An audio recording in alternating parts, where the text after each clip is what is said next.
My twin sister sent me to prison. And now she is asking me for help. My name is Elena Wright. I am 32 years old.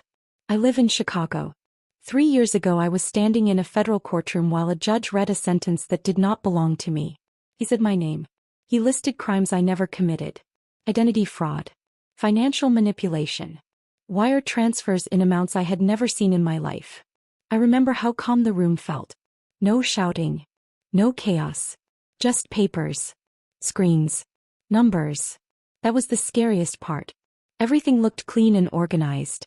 And everything pointed to me. I wanted to speak. I wanted to say it was not me. But I stayed quiet. Because the truth was standing a few feet away from me. My twin sister Ava. Same face. Same voice. Same digital identity across every system that mattered. The difference was that she knew how to use them. And I did not. When the handcuffs closed around my wrists, I did not look at her. I was afraid that if I did I would break. I told myself I was protecting her. I told myself it was temporary. I was wrong. Before we continue, I want to ask you something. If someone used your identity and destroyed your life, and that person was your twin sister, what would you do? Think about that. If this story speaks to you in any way, like the video, subscribe to the channel, and tell me in the comments what city you are watching from. 3 years passed behind concrete walls and locked doors. Then one morning a guard called my name and told me I had a visitor. I was not expecting anyone. When I saw the name on the list, my hands started to shake. It was Ava. And in that moment I knew she did not come to apologize. She came because she was scared. Prison changes time. Days move slow but years disappear. At first I counted everything. Steps to the cafeteria. Minutes in the yard. Letters I never received. After a while I stopped counting. That was the only way to survive. I learned how to stay quiet. How to listen without reacting. How to disappear in a room full of people. At night I thought about Ava. Not with anger at first. More with confusion. I kept asking myself how she planned it. How she opened accounts in my name. How she talked to banks using my voice. How no one noticed the difference. In Chicago everything runs on systems. If the system accepts you, the truth does not matter much. And the system accepted her as me. I told myself she had a reason. That she was scared. That she needed money. That she would fix it before it went too far. That belief kept me alive longer than hope ever did. The day she came to visit me, I almost did not recognize her. She looked thinner. Her eyes were restless. She kept looking around the room like someone was watching her. We sat across from each other with a thick glass between us. Same face. Different lives. She did not say my name at first. She just stared at me. Then she said she was sorry. Not in a deep way. Not the kind of sorry that carries weight. It sounded rushed. Like something she practiced on the way there. I asked her why now. Why after 3 years? She took a deep breath and told me she was in trouble. Real trouble. The kind that does not go away if you stay quiet. She said the people she worked with wanted their money back. More than that. They wanted someone to blame. And they were tired of waiting. I listened without interrupting her. I noticed her hands shaking. I noticed how she avoided certain details. That scared me more than anything else. Ava never skipped details. Not unless the truth was worse than the lie. Then she said something that changed everything. She said my name would come up again. Not in court. Not yet. But soon. And this time she said prison would be the safest place for me. That was when I realized she was not asking for forgiveness. She was asking for protection. And I had to decide if the sister who stayed silent for her would speak now. Or if I would finally let the truth destroy us both.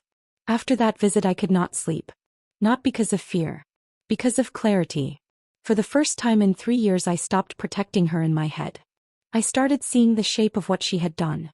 It was not one bad decision. It was a long chain of choices. Calm ones. Careful ones. Ava had always been the sharper one. Better with numbers. Better with people. She knew how to sound confident even when she was lying. She worked in finance for a short time after college. Nothing big. Just enough to learn how money moves when no one is watching closely. She told me later that it started small. Opening accounts.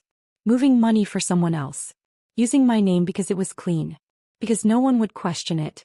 And because if something went wrong I would survive it better than she would. That part hurt the most. The people she worked with were not loud criminals. They wore suits. They used contracts and meetings and polite language. But behind that they were ruthless. Once money disappeared, they did not ask questions. They demanded answers. Ava tried to step away. She thought she could fix everything before it reached me. He was wrong. When the investigation started, she panicked. And panic makes selfish decisions feel reasonable. While I was learning how to survive prison, she was learning how to survive outside. And now those two worlds were colliding. A week after her visit, I was called in again. This time it was a counselor. She asked me questions about stress, about threats, about outside contact.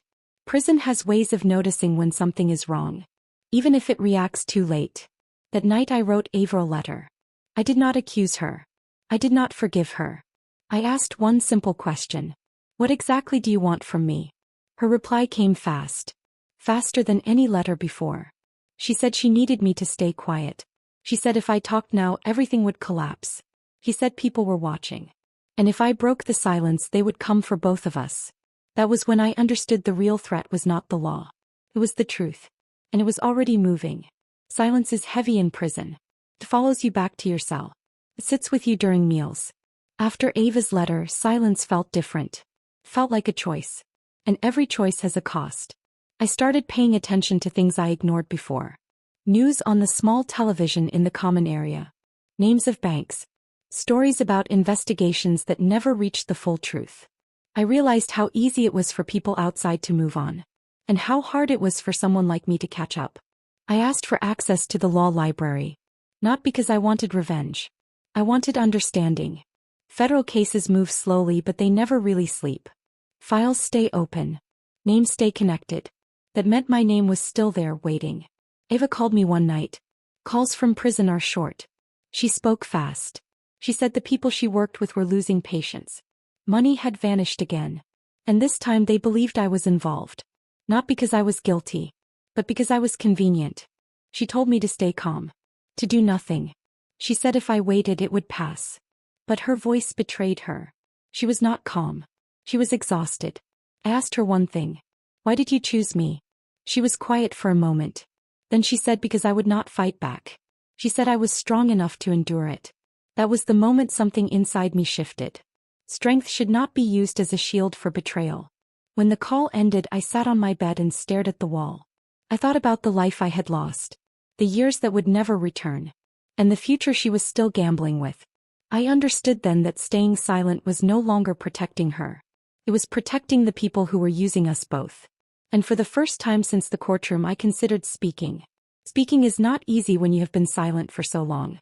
Even deciding to speak feels like a risk. In prison trust is rare. Outside it is even rarer. I asked to meet with a public defender. Not to confess. Not to accuse. I told her I needed advice. Hypothetical advice. I asked what happens when identity fraud goes deeper than one person. When someone else keeps using a name that already paid the price. She listened without judgment.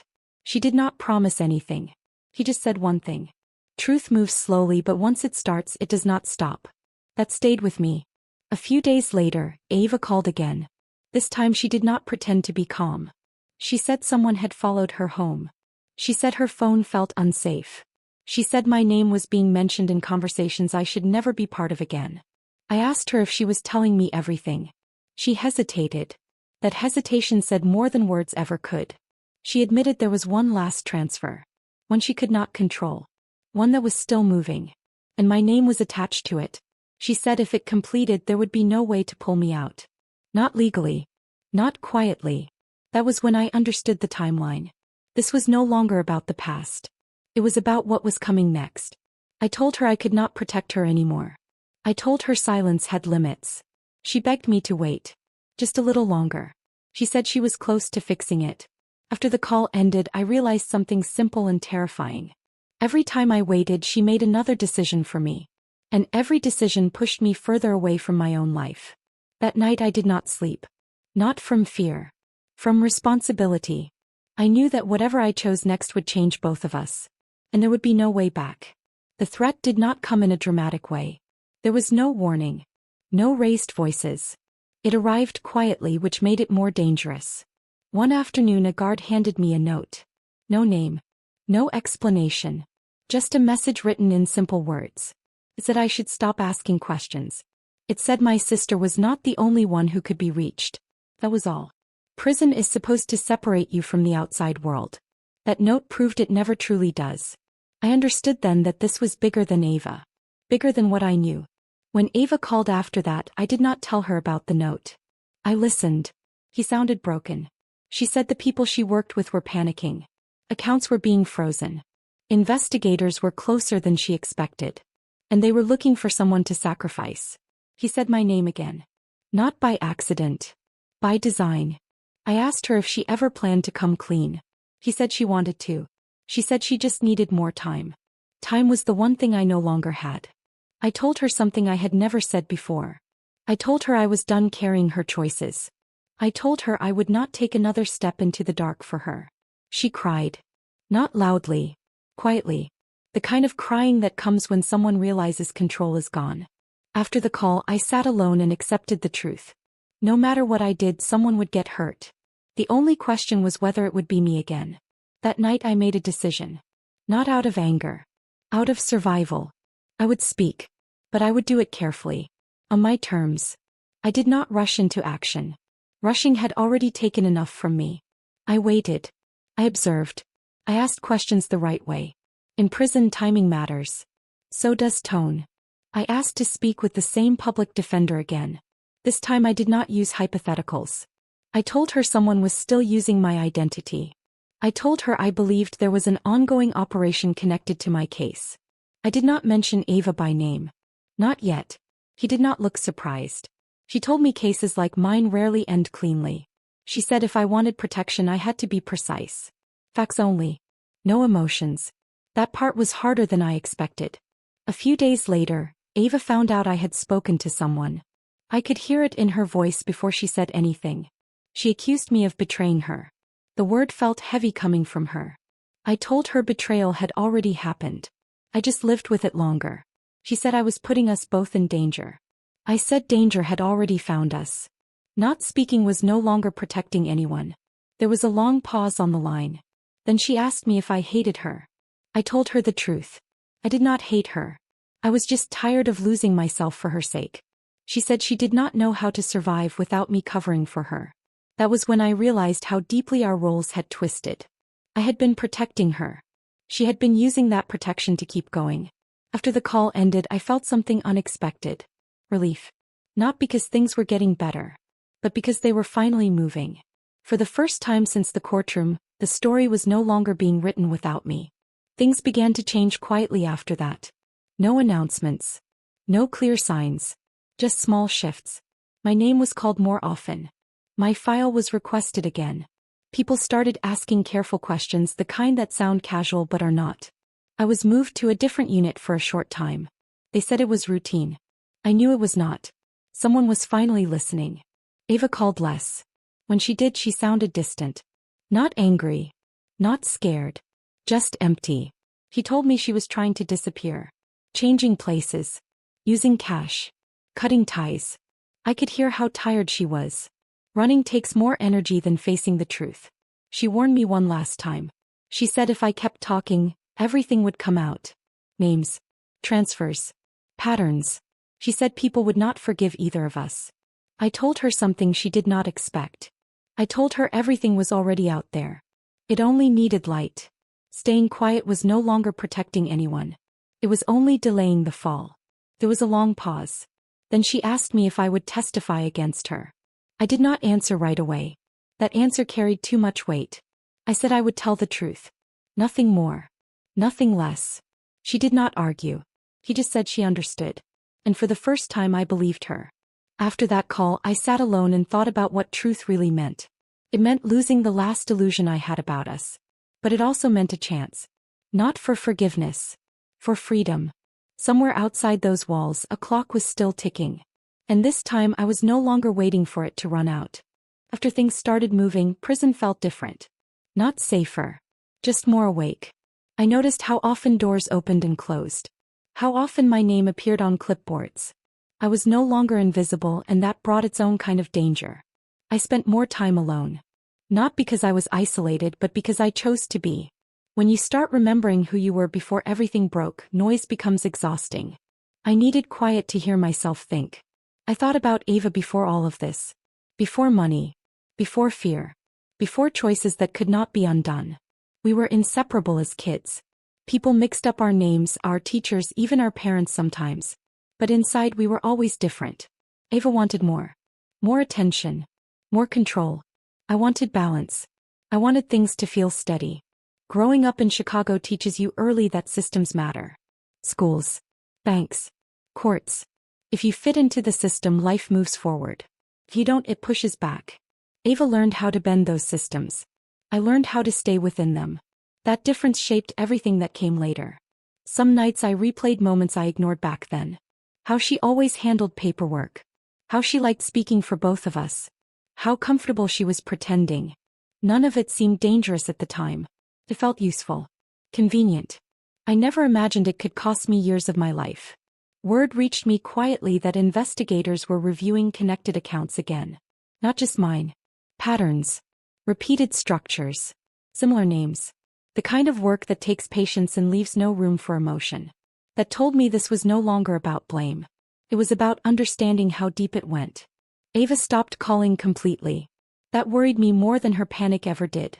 Her quietness meant one of two things. She was hiding or she had lost the ability to choose. I received another message a week later. This one came through official channels. A request to prepare for a formal statement. No promises. No guarantees. Just the possibility of being heard. I stared at the paper for a long time. Speaking meant reopening everything. It meant my name would be spoken again in rooms that once decided my fate. It also meant Ava would no longer be able to control the story. That night I dreamed of our childhood apartment. The narrow hallway. The shared room. 2 beds side by side. I woke up with a strange sense of peace. Not forgiveness. Acceptance. Whatever happened next would not erase what was done. But it might stop it from happening again. For the first time I felt like the story was no longer chasing me. I was walking toward it. Preparing a statement is not just about facts. It is about memory. And memory is never clean. I sat in a small room with a notebook and tried to put years into order. Dates. Places. Conversations that once felt ordinary but now carried weight. I focused on what I knew for certain and let the rest stay quiet. An officer explained the process in simple terms. Federal cases reopen slowly. Files are layered. Every claim needs support. They were not looking for drama. They were looking for consistency. That made me feel strangely calm. For once, emotion was not required. As days passed, I learned that Ava had not disappeared by choice. She had been questioned. Not arrested. Not released either. Just held in a space where time stretches and answers are expected. Knowing that brought a mix of relief and grief. I did not want her to suffer. I wanted her to stop running. I thought about our parents. How they taught us to stick together. How that lesson twisted over time. Loyalty without truth becomes a burden. Carried it too long. The prison routine continued, but my place in it shifted. People sensed change. Guards spoke with more care. Other inmates asked fewer questions. When systems turn their attention to you, everything adjusts. One afternoon, I was asked to record a preliminary account. No cameras. Just a recorder on the table. I spoke slowly. I described how access was shared. How trust replaced verification. How my name became a tool. I did not accuse. I explained. Afterward I felt lighter. Not free. Just clearer. I realized how much energy staying quiet had consumed. A letter arrived days later. Ava's handwriting. Shaky but familiar. She did not defend herself. She did not ask for anything. She wrote that she was tired. That pretending had become unbearable. That she finally understood the cost of control.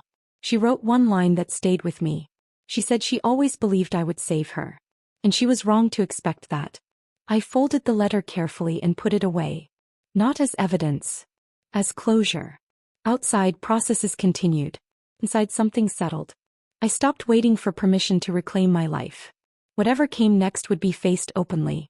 I did not know how long it would take. Or what the outcome would be. But I knew one thing. The story was no longer being told without my voice. After everything that had already happened, I believed the worst part was behind me. I thought pain had a limit. I thought once you survive the shock, nothing else can reach you the same way.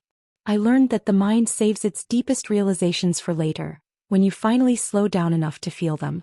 The change did not arrive with news. It arrived quietly. Not the empty quiet I had grown used to, but one filled with intention. People stopped asking me how I was holding up. They stopped offering sympathy. Instead, they asked what I remembered, what I noticed, what I could place in order. That shift told me everything. My story was no longer emotional. It was structural. I was moved to a quieter unit for interviews. Nothing dramatic. Just a small room with neutral walls and a table that had seen too many versions of the truth. They brought documents slowly, one stack at a time, never overwhelming me, never rushing. They wanted clarity, not reaction. As I went through the pages, something unsettling happened. I did not feel angry. I did not feel scared. I felt recognition. The handwriting was mine. The language sounded like me. But the timing was wrong. Decisions made at hours I was never awake. Approvals signed during weeks I could prove I was elsewhere. Anyone could copy a name. Only someone close could copy behavior and still miss the rhythm. Ava had learned my surface well. But she never understood my pace. That realization sat heavy in my chest. Not because she used my identity, but because she believed she could replace me without consequences. She thought proximity was understanding. He was wrong. The investigator noticed the moment my focus changed. He leaned forward slightly and asked when I first sensed distance between us. The answer came easier than I expected. I told him it started long before the crime. It began when Ava stopped sharing small things. When she turned conversations into performances. When answers became polished instead of honest. That was not fear. That was rehearsal. For years I had confused her control with confidence. I mistook her silence for strength. Sitting there, surrounded by evidence, I finally allowed myself to see her clearly. Ava did not fall into this by mistake. She entered it believing she could manage every outcome. She believed intelligence could replace accountability. And she believed that if something went wrong, I would be there, quietly absorbing the impact. That belief hurt more than betrayal. Because it meant she never saw me as separate from her choices. I asked one question that surprised even me. I asked whether she had already spoken. The pause before the answer told me enough. She had. Selectively. Carefully. Still trying to control the narrative even as it slipped through her hands. In that moment, something inside me settled. I stopped defending her in my thoughts. I also stopped blaming myself. Both had been habits, not truths. I understood now that loyalty without boundaries is not love. It is surrender. When the session ended, I returned to my cell with a clarity I had not felt since before the arrest. I finally saw the full shape of what had happened. Once you see the shape, you stop chasing fragments. You stop hoping for explanations that will never come. That night, I did not think about freedom. I thought about voice. About how long I had stayed quiet to keep the peace. About how keeping quiet can feel noble until it becomes destructive. Whatever came next, I knew one thing for certain. This story would no longer move forward without my full presence. And that decision, more than any document or testimony, was the real turning point. After that night, I stopped thinking of myself as someone waiting for an outcome. Waiting keeps you passive. I could not afford that anymore. Every detail mattered now, even the ones that felt insignificant before. The next interviews were shorter but more focused. No repeating questions. No emotional framing. They asked about access. About routines. About moments when Ava insisted on handling things alone. I answered carefully, not to protect her but to avoid distortion. I had learned how easily words could be bent once they left your mouth.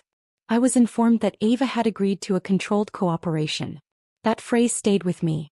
Controlled cooperation meant she was still choosing what to reveal and what to hold back. It meant she believed there was still something to manage. Something to save. What unsettled me most was not her strategy, but her expectation. She asked through intermediaries if I blamed her. Not if I was angry. Not if I wanted answers. Just blame. As if responsibility could be negotiated through emotion. I did not respond. Instead, I focused on the documents they placed in front of me. Smaller transfers. Repeated patterns. The same external contacts appearing again and again. That was when it became clear that Ava had not acted alone. She had been consistent, but consistency often points upward, not inward. An investigator asked whether I thought she understood the full scope of what she was involved in. I paused before answering. Then I said the truth. I said Ava understands systems quickly, but she misunderstands consequences. She believes intelligence can replace accountability. That belief had carried her far until it didn't. As days passed, the atmosphere shifted again. Less uncertainty. More structure. I sensed that decisions were being prepared, not announced. That kind of quiet usually means conclusions are forming. At night, I thought about what I would say if Ava and I were ever in the same room again. Not forgiveness. Not confrontation. Just one honest sentence. Something she could not redirect or reinterpret. I realized that whatever happened next would not restore what we were. And for the first time that did not scare me. Some versions of closeness are built on imbalance. Losing them is not loss. It is correction. I slept better after that realization. By the time the review process reached its final stage, I no longer felt like the center of the story. And that was a relief. When a system starts correcting itself, individuals fade into context. That is how truth survives. I was informed that Ava's statements had shifted. Not dramatically. Subtly. The kind of shift that only happens when pressure becomes internal instead of external. She began confirming timelines instead of explaining motives. She stopped describing herself and started describing actions. That change mattered more than any apology ever could. There was no face-to-face meeting. And I was grateful for that. Distance allowed clarity. Emotion has a way of softening edges that need to stay sharp.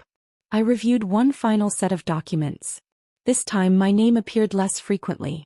Responsibility was being redistributed. Carefully. Methodically. It was not revenge. It was correction. That distinction mattered to me more than punishment. Someone asked if I wanted to add a personal statement. Not required. So. I thought about it longer than expected. Then I declined. Everything I needed to say was already there, embedded in patterns and proof. I did not need to narrate my pain for it to be valid. The night before the decision was finalized, I sat awake and thought about the version of myself that first trusted Ava without hesitation. That version was not naive. She was loyal. And loyalty is not a flaw until it is exploited. I understood then that I did not need closure from my sister. I needed alignment with myself. That alignment had already happened. When the update arrived, it was brief. Adjustments approved. Records amended.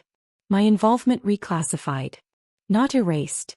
But reframed under context instead of assumption. I felt no rush of relief. Just steadiness. I knew the final outcome would not look like a clean ending. Real life rarely does. But it would be honest. And honesty, I had learned, is the only thing that lasts once everything else is stripped away.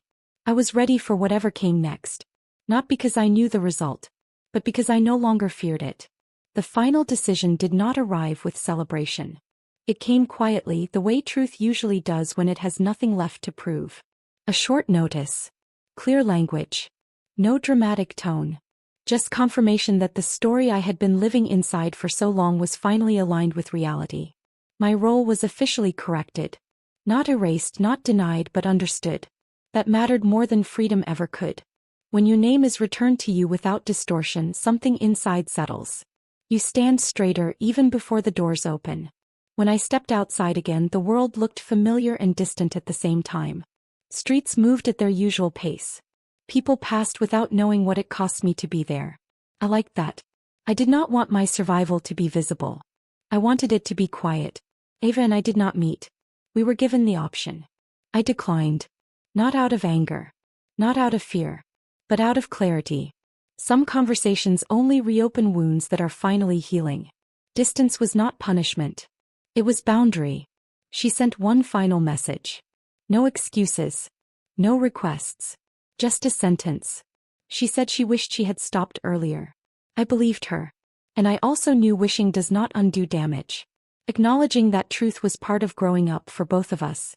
I started again slowly. New routines. New habits. No rushing. No need to explain myself to anyone. I learned how to trust my instincts without abandoning my boundaries. I learned that love does not require silence. And loyalty does not mean disappearance.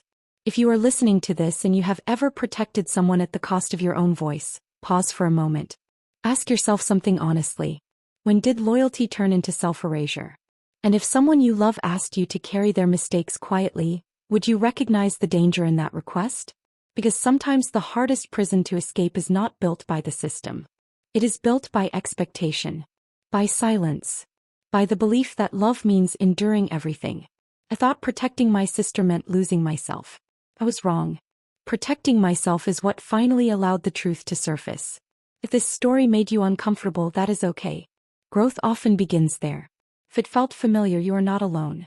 If this story resonated with you, please like this video, subscribe to the channel, and share in the comments which city you're watching from. Tell us if this story feels familiar.